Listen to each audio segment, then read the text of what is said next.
So what we have laid out here are various types of food puzzle toys. So we have different types, some varying degrees of difficulty. This one is one of the more difficult ones. Basically, you put food in here and the dog has to figure out using their paw or their nose to move the little tubes around. You wanna try it? I'm gonna just prop a couple pieces in there and see. You can even start putting one on top.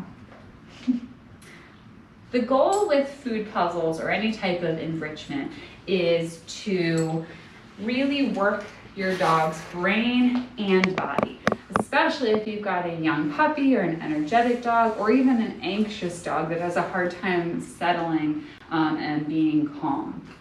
So really what your dog has to do is direct some of that energy at things like this. A lot of the common behavioral issues we have, such as destructive chewing, barking, maybe even urinating in the house, those a lot of times stem from boredom. So dogs that are bored, especially young, energetic dogs like this little guy, they're going to create their own fun, whether we like it or not. So instead of constantly trying to stop them from doing species-specific behaviors, it's better and more productive to actually give them appropriate outlets, like enrichment toys.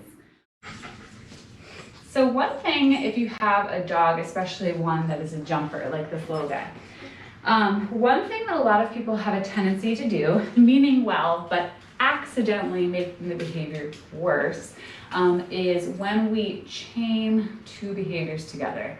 The problem with that is, if your dog learns that they jump and then sit, or four paws on the floor, they're going to, if we reinforce too close together those two behaviors, they're gonna link the two together. So the biggest thing is making sure that you put about a 2 to 3 second time frame. So you jump to me, so I'm gonna count Mississippi 1, Mississippi 2, Mississippi 3, and then reinforce. So we're breaking up those behaviors and breaking down that chain. Good job. Because I want him to learn that 4 paws on the floor is what works, not the jump. It's just the 4 paws. Good. I'm gonna pause. Good boy. And go right back in with the praise and the touching. So I'm not waiting for the jump to happen. I'm intermittently pausing. Good. Good boy. And if your dog knew sit, you could also certainly have the sit as well. But again, he doesn't know that yet. Learn more about why puppies do what they do.